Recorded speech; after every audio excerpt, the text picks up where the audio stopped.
کافی بار دیکھا جاتا ہے کہ اچھے بھلے لوگ ہمارے جن کو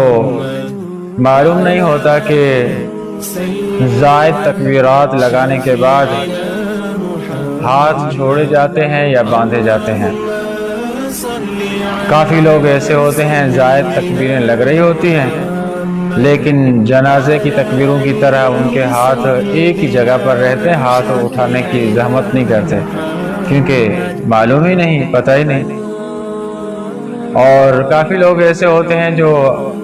ساتھ والے کو دیکھ کر اپنے ہاتھ تو اٹھا لیتے ہیں زائد تکبیروں کے لیے، لیکن اس کے بعد پتہ نہیں ہوتا کہ اب ہاتھوں کو نیچے چھوڑنا ہے یا پھر باندھے رکھنا ہے۔ پھر کچھ تو چھوڑ دیتے ہیں، کچھ تو باندھ لیتے ہیں، اور کچھ دونوں کی مشابہت کرنے کے لیے ایک ہاتھ باندھا ہوا ہے، دوسرا ہاتھ نیچے چھوڑا ہوا ہے، اس طرح کر لیتے ہیں اور بڑی مظلومانہ نظروں کے ساتھ والوں کو، آس پاس والوں کو دیکھ رہے ہوتے ہیں کہ میرے ساتھ والا کیا کر رہا ہے، میں بھی اسی طرح کروں۔ تو اس کے لیے یہ سمجھ لینا چاہیے کہ عید الفطر یا عید الاضحیٰ ایک ہی طریقہ ہے، صرف نیت کا کچھ فرق ہوتا ہے جو وہ امام صاحب خود ہی پہلے بتا دیتے ہیں، اور اس کے بعد تکبیر تحریمہ کہی جاتی ہے۔ پہلی تکبیر جو ہوتی ہے وہ تکبیر تحریمہ کہلاتی ہے، اس کے بعد اپنے ہاتھوں کو باندھ لینا ہے، اس میں ثنا پڑھنی ہے، ثنا پڑھنے کے بعد پھر 3 زائد تکبیریں لگائی جائیں گی۔ ایک تکبیر لگائی، ہاتھوں کو نیچے چھوڑ دیا جائے گا، پھر دوسری تکبیر امام کے ساتھ ہی لگانی ہے،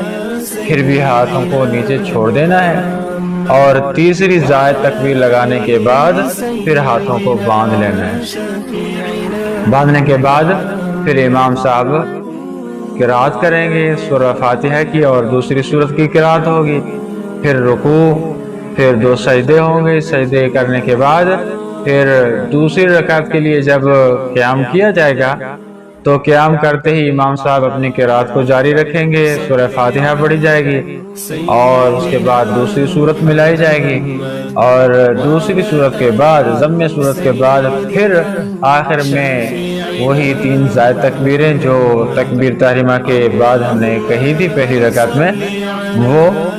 آخر میں قرأت کو مکمل کرنے کے بعد امام صاحب 3 تکبیریں لگوائیں گے زائد۔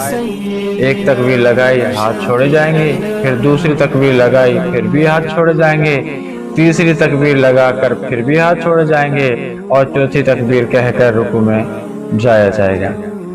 شروعات کے اندر بھی نماز شروع کرتے ہوئے بھی ہم نے 4 تکبیریں لگائی تھی، ایک پہلی تکبیر تکبیر تحریمہ تھی، اور اس کے بعد 3 تکبیر زائد تھی، اور دوسری رکعت کے اندر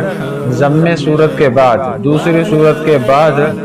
3 تکبیریں زائد لگائی جائیں گی، اور چوتھی تکبیر لگا کر کہہ کر رکوع میں جایا جائے گا، اور اس کے بعد رکوع مکمل کیا، پھر 2 سجدے ہیں اور تشہد، اور اس کے بعد جس طرح دستور ہے، طریقہ کار ہے، اسی طرح سلام پھیرا جائے گا۔ یہ مختصر نماز ادا کرنے کا طریقہ